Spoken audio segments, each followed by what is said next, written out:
Hello, it is the 14th of September. I'm now in my third trimester. And I wanted to do another little recap video of what my second trimester was like, things I didn't expect, like I did with my first trimester video. So let's dive in.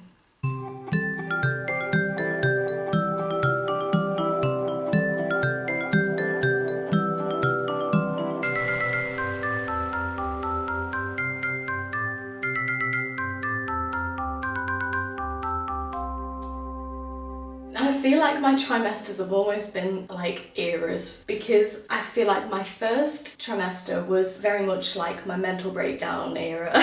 Where I was so sick, I was so tired, I was so hormonal, I just felt like crap all the time. My second trimester was like my embarrassing era. Every symptom I had throughout my second trimester was just an embarrassing symptom. And I've got a nice list of all of the embarrassing symptoms that I developed throughout my second trimester. And then I'm going to go through the things that I didn't expect, like I did with my first trimester. But embarrassing symptoms. Discharge. Let's just dive right in. Crazy heavy discharge. I'm in panty liners every day, all day. And it's not my pelvic floor. My pelvic floor is chef's kiss phenomenal, because I've been doing my pelvic floor exercises every single day. I can sneeze, I can cough, my pelvic floor is great. It's definitely discharge. I can tell by the consistency and everything else, but it literally just pours out of me. It's gross. Secondly, wind. My diet is no different. I'm eating well, I'm staying active, I'm doing all the things that I have always done, that I did in my first trimester, but I am so gassy and there's nothing I can do about it. Another weird one, my nails, especially my toenails, have changed colour. My toenails have gone very yellow, which is really weird. I'm not sure why that's happened. I presume it's a pregnancy thing, because I don't do anything different to my feet. My feet are the same. But just something I noticed. Also can't cut my nails anymore because I can no longer reach my feet. Moving on to the lovely piles. I mean, I'm lucky really that I haven't had these horrendously bad, but still at times has been very painful and unpleasant to have. And the doctor was like, nothing you can really do about it. Here's some steroid cream to take some swelling away, but it will never be the same again. Next one, it kicks in awkward places. So obviously this trimester is where you start feeling the baby move for the first time, and I'm well aware of how much I'm feeling my baby at the moment. She literally never stops. But as she started to get bigger and more moving, she would be kicking in very awkward places, and by that I mean like when you're talking to someone, you're having a conversation with someone, or like when I'm working, I'm playing my gigs, I'm on stage and everyone's looking at me and all I'm getting is vagina kicks. It's so horrible. Oh, it's so embarrassing. Because you've got to try and maintain a really straight face and eye contact whilst being like needing a wee all the time. Now, I don't know if this is just because of the way my baby is positioned. They've thought I've had a bladder infection on a couple of occasions now. I've been tested, I haven't got bladder infection, but my baby, as I found out yesterday at my midwife appointment, is sitting incredibly low in my pelvis, and I think there's a lot of pressure on my bladder. So I need a wee all the time, and it's like painfully desperate each time. So I can finish weeing, I can stand up, wash my hands, and in that time I'm in pain because I feel like I need such a wee again. But I can sit down and I will barely even get a single drop. I have to sometimes like scoop her up and just hold her up here like this, and that instantly gets rid of the painful desperation feeling. So it's obviously just baby, but it's really horrible. Next one, hot flushes. I am constantly hot and constantly sweating, literally like a menopausal woman. I'm in t-shirts and just knickers whilst my husband is in a big thick dressing gown with a blanket, which is the complete opposite of what we usually are, because he's normally the really hot one, I'm normally the really cold one. But I cannot get cool for the life of me, and especially at night I wake up sweating all the time.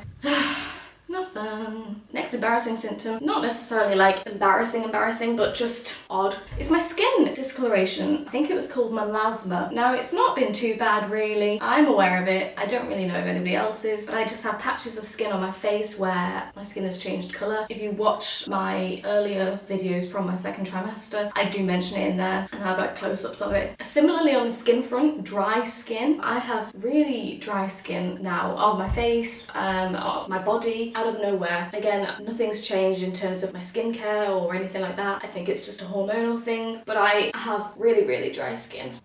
Lovely embarrassing one. I'm now in my biggest knickers ever. My big maternity support knickers, which literally come up to my boobs. But you know what? Best thing I ever bought. I thought there's no way I'll grow out of my knickers because my knickers go under my belly. But actually, I very quickly started to get very uncomfortable because the waistbands got tighter and tighter. And then obviously with all my discharge, with my piles, with all of the other bits that I've mentioned, you just need some extra support and things that don't go up your bum. I'm in like the big maternity bras already. I'm in the big maternity knickers. It's the least sexy I've ever been in my life. I feel like Bridget Jones.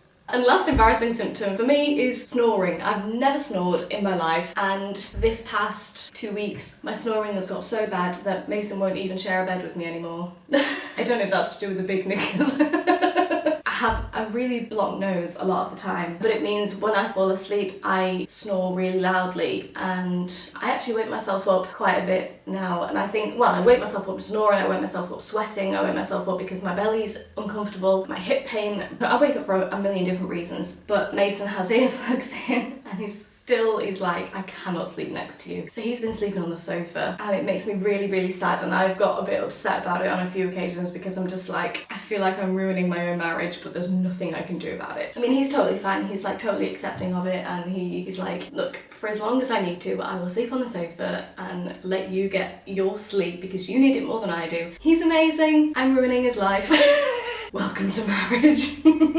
Moving on to things that I didn't expect during the second trimester. I mean, all of those embarrassing symptoms I really didn't expect either, but I guess these are more broad. First one being, pregnant bellies feel way harder than I thought they would have. Now, before being pregnant, I don't know what I thought pregnant bellies felt like. I've never felt a pregnant belly, but if I was to envision touching a pregnant belly, I'd imagine it to be like really squidgy because it's like a lot of water. But actually, to be fair, parts of my belly are squidgy, depends where the baby is sitting. Like at the moment, this is kind of squidgy, but it's still squidgy against a firm outer area.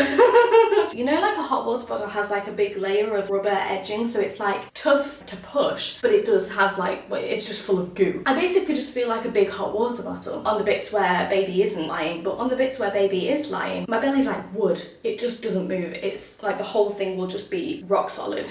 Yeah, kind of surprised me. Like if I just even rub my belly in general, my belly feels very hard and there's no give at all inside my skin. It's just like packed full. On a similar note, I always wondered what baby's movements felt like. It was something that I could never even imagine feeling. And if I'm trying to explain the feeling to you, the earlier movements start off feeling a little bit like if you have a gas bubble and you kind of just feel it do a little like, whoop. That's kind of what it feels like. Or when you're really hungry and your belly rumbles, that is kind of how the early movements felt for me. Anyway, it might be completely different for other people. Now, as she's got bigger and the movements are more direct and violent in our case, she's so active, they're very much like muscle spasms. So you know when you get, I don't know if anyone else gets this, but you know like when you get like that twitchy eye and your eye just does this? It's kind of like that. It's just like little muscle spasms, but on steroids basically. So rather than just a little like flicker, it's like sometimes it's quite a big movement and it kind of makes you your whole body jerk a little bit. But if I'm trying to describe what it feels like, that's kind of what it feels like. I mean, the rolling, that's kind of like a gas bubble again, but like right up on the surface and huge.